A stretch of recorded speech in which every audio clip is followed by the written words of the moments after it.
porque muchas de las personas que están en el Bronx son personas profesionales.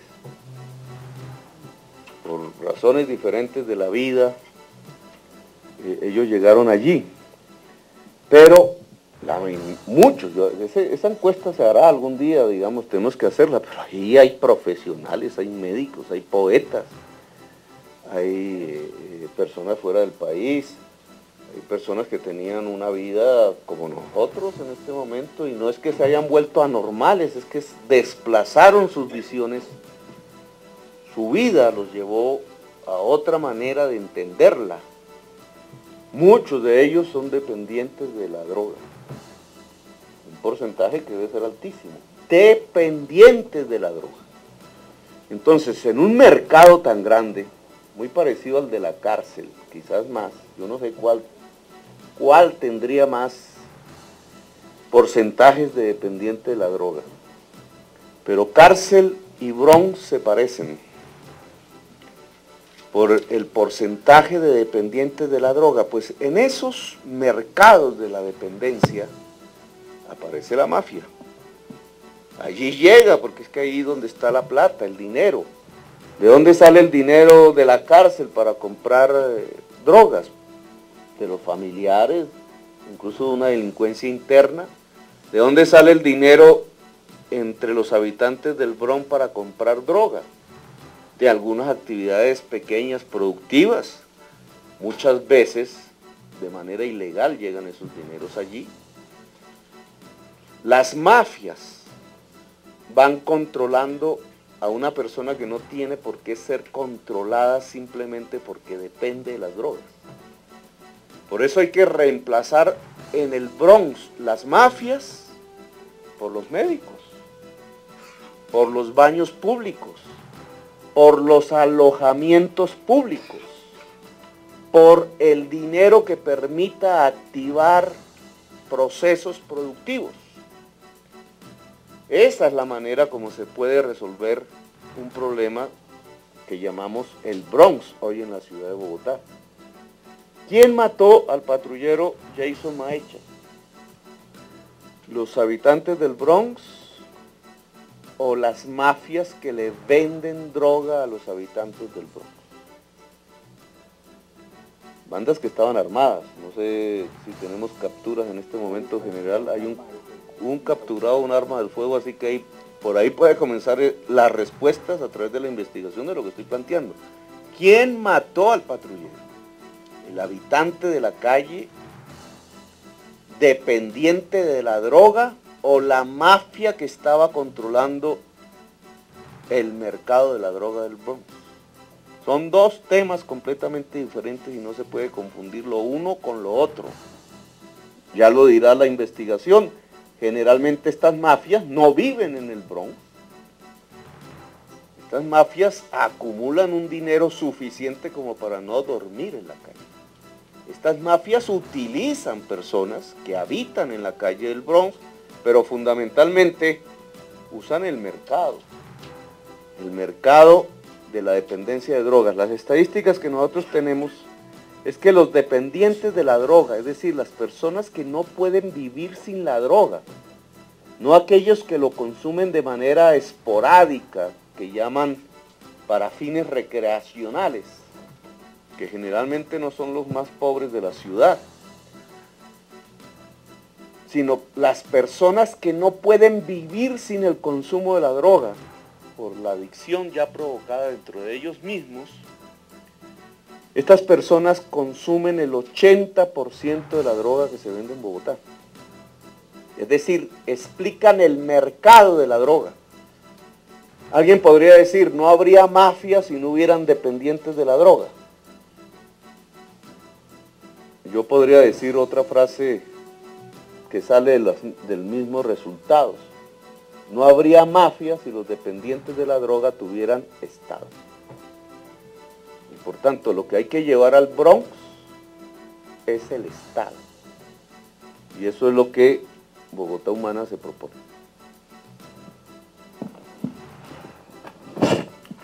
Pregunta Guillermo Torres de Capital Radio, continuará Henry Plaza de CMI. Alcalde, en lo que tiene que ver con encuestas que casi siempre uno hace en la calle y algunos comerciantes le contestan acerca de estas personas que viven en la calle del Bronx, que es preferible que se mantengan en un gueto como ese a que se dispersen, a que se disgreguen por las calles bogotanas, pues haciéndole mal a los demás. Esa es la primera pregunta. La segunda es, ustedes han auscultado a la ciudadanía en el tema de la percepción de inseguridad. No, nosotros aquí hablamos de datos. Para hacer un estudio de percepción hay que hacer encuestas, que es diferente. Aquí tenemos el universo, la totalidad de casos denunciados. Sabemos, reconocemos que en unos casos son subvalorados porque la gente no denuncia todos los delitos.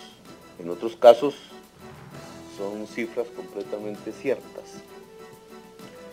La encuesta coge una muestra y mide una percepción. El ciudadano que responde en la encuesta no sabe realmente este dato, ni este otro, ni este otro, solamente su percepción de la seguridad. Generalmente las hace la Cámara de Comercio. Estoy a punto de terminar una encuesta de estas, que nos servirá para comparar lo que es la realidad con lo que es la percepción. Pueden ir en sentido completamente diferentes, ¿cierto? La realidad va por un lado, la percepción va por la otra. Si usted tiene una hermana y a la hermana le roban el celular en el Transmilenio, su percepción de inseguridad se incrementa sustancialmente, a pesar de que se roben menos celulares en toda la ciudad. Pero la percepción es diferente de estos mecanismos.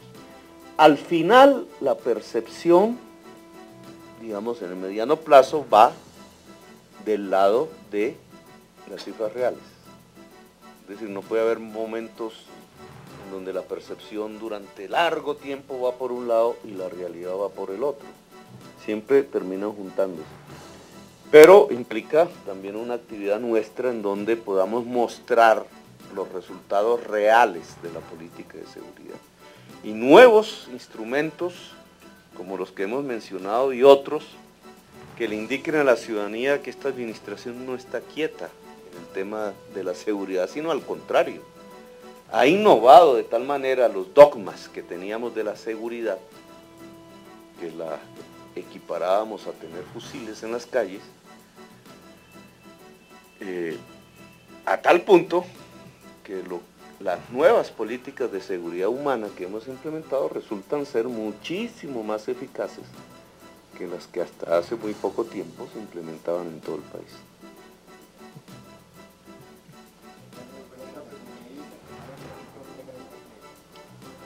Alcalde, buenas tardes. Alcalde. Sí, ¿dónde? Acá,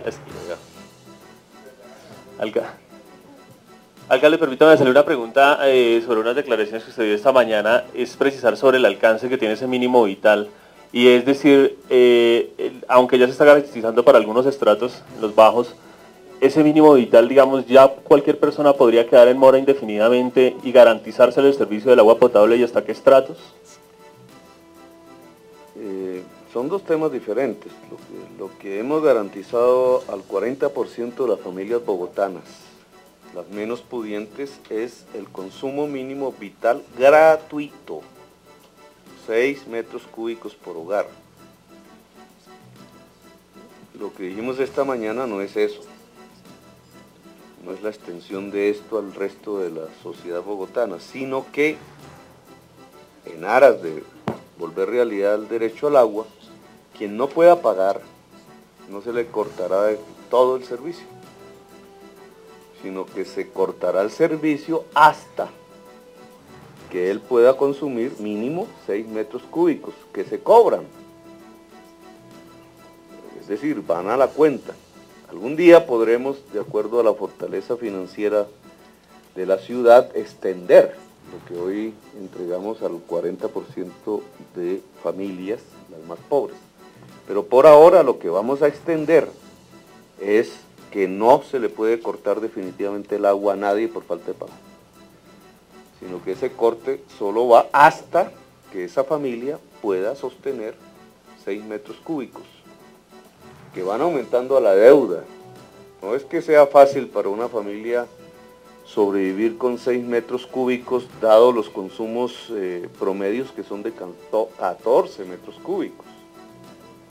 Para ella va a ser un sacrificio, nosotros lo que queremos garantizar es lo indispensable para vivir. Una sociedad humana no puede darse el lujo de decirle a una familia que porque por problemas económicos entonces no tiene agua.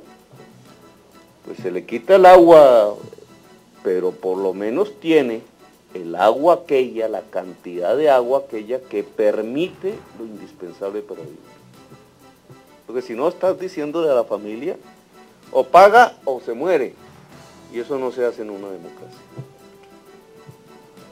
Pregunta Federico Ortega de la FM y se prepara Juan Carlos Vázquez de City TV. Alcalde, buenas tardes, secretario general, alcalde local. Ya ustedes llevan por lo menos 3 o 4 meses presentando estas positivas cifras en tema de homicidios, de riñas, de todo ese tipo de circunstancias delictivas, pero hace aproximadamente también 4 meses se anunció la posibilidad de levantar la restricción a la venta de licor en algunas zonas, de aumentar la rumba, aunque obviamente esto podría traer algunas dificultades de orden público. ¿En qué se ha avanzado en ese tema? ¿Cuándo finalmente se tomaría una decisión? Sí, se había anunciado hace algunos meses que se consideraría la posibilidad de aminorar el impacto de las medidas que se tomaron sobre control a la venta de licor en determinados sitios y en determinadas horas. Del análisis que se ha realizado conjuntamente con la Policía Nacional sobre la problemática del delito en Bogotá y sobre la relación directa que en muchos casos, no en todos, tiene el consumo de licor a altas horas de la noche en sitios públicos con la recurrencia de ciertos delitos, en particular contra la vida y la integridad de las personas, nosotros hemos concluido que hay que ser especialmente cuidadosos en tomar cualquier medida que pueda afectarnos esta tendencia de la ciudad a la mejoría de sus índices de seguridad. Entonces, se está en comunicación con los distribuidores de licores, con FENALCO y con los voceros de estos gremios que tienen su actividad económica asociada a la venta de licor, para intentar unos experimentos de levantamiento de la medida en sitios muy delimitados. Pero queremos tener la absoluta certeza de que se ha cumplido un proceso de concertación con estos gremios, con la alcaldía local y con los propios ciudadanos del entorno.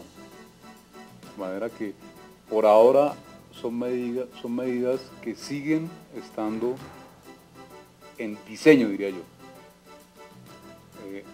Creemos que tenemos la responsabilidad de cuidar, pero cuidar con mucho esmero esta línea que ha venido desarrollándose en la ciudad de mejoramiento continuo de su situación de seguridad.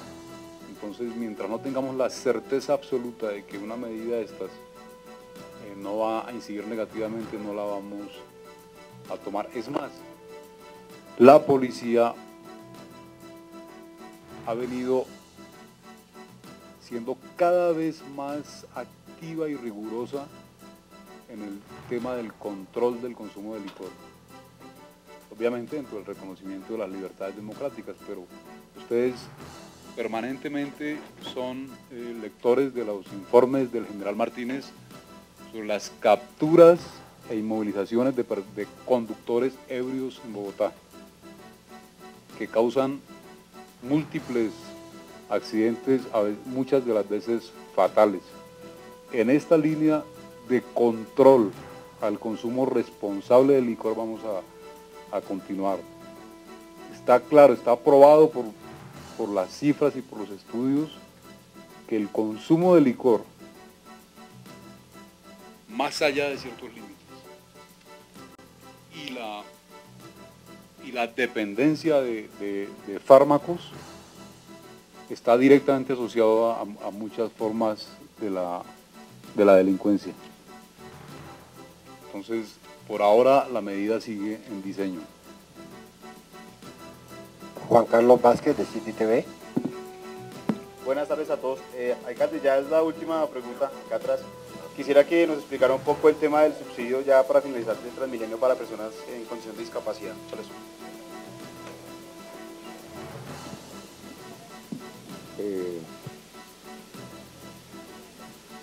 El decreto está firmado, faltan secretario de Movilidad, etcétera. Es una reducción del 15% de tarifa. Es una reducción del 15% de tarifa para aquellas personas que en condición de discapacidad estén en el censo de la Secretaría de Salud. Se limita al uso de la tarjeta. Mientras la tarjeta se vaya expandiendo, pues cada vez será mayor en el conjunto del transporte público de la ciudad. Tiene que ver con un derecho humano, o sea, que esa persona, por el privilegio del Estado, eso es lo que ordena la Constitución, cuando los grupos poblacionales son discriminados, el Estado debe privilegiar. Constitución de 1991. Pues indudablemente las personas en condiciones de discapacidad son discriminadas. Entre otras, dentro de algunos días, muy pocos, vamos a presentar la encuesta estructural de movilidad. Vamos a hacer una rueda de prensa muy grande, habrá que separar bastante tiempo porque es una encuesta hecha a más de 17.000 personas, incluso a centenares de miles, usando diferentes modos de movilidad, pero entre ellas aparece con mucha claridad qué pasa con la población que está en condiciones de discapacidad que no es rica, que no tiene para tener un carro adaptado a sus condiciones, etcétera.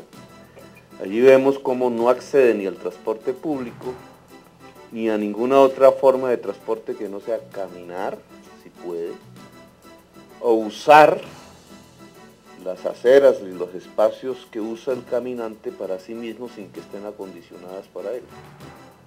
Es decir, es una segregación. Si alguna persona no debería estar, digamos, dependiendo obviamente de sus discapacidades, usando al máximo la acción de caminar, es precisamente la persona en condición de discapacidad. No tiene acceso al transporte, ni público, ni mucho menos privado. Y esta es una pequeña medida de acceso al transporte público, abaratar su costo para ellos y ellas, pero no es suficiente. Una vez se presente la encuesta, de antemano adelanto el hecho de que la mayor forma de movilidad en la ciudad es caminar. ¿Cómo nos movemos los bogotanos y las bogotanas? Fundamentalmente, en un 50%, caminando. Ahí donde así nos movemos, caminando. Yo lamentablemente era un buen caminante y ahora he perdido mi condición, pero eso significa que la inversión pública debería irse fundamentalmente a mejorar las condiciones de caminar. Así es la encuesta, así serán nuestras decisiones de política pública. La mayor parte de la inversión debería ir en mejorar las condiciones de caminar. Pero dentro de esas caminatas que hacen los y las bogotanas hay unas que no son voluntarias, que no es ir a almorzar, que no es incluso ir caminando a coger el bus, o ir caminando por recreación, o ir caminando porque caminar es saludable si uno va al trabajo caminando, sino que hay una porción de las caminatas que es obligatoria, se camina porque no hay con qué pagar otro medio de transporte. Esa no afecta al estrato 6, afecta al estrato 1 y 2.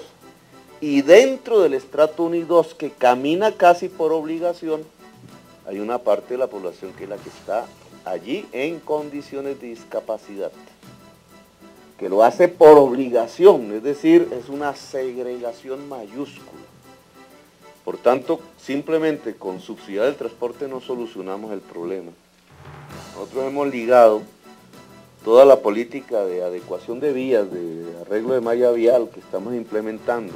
Falta la adición presupuestal para ello, con el ingrediente de que no solamente se tapan los huecos, sino que además se siembran los árboles y además se arreglan las aceras para que la persona en discapacidad pueda usar la acera e inclusive llegar al bus, donde va a tener el subsidio, porque hoy, como están las cosas, a pesar del subsidio, la persona en discapacidad no puede llegar al bus.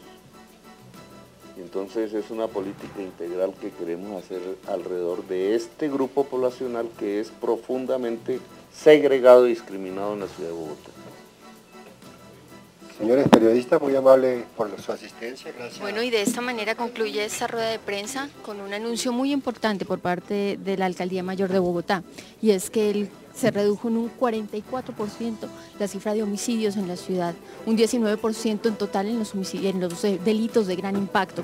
Recordemos que esta medida y esta reducción se debe a la medida aplicada desde hace 9 meses frente al control del porte de armas en la ciudad. De igual manera, el alcalde ha anunciado que 5 localidades durante el mes de agosto tuvieron 0 homicidios. Esas localidades son Chapinero, Sumapaz, Candelaria, Teusaquillo y Rafael Uribe Uribe. Es la información que se genera en el centro de la ciudad. Lina Caicedo, Capital Noticias. Continúen ustedes con nuestra programación en Canal Capital.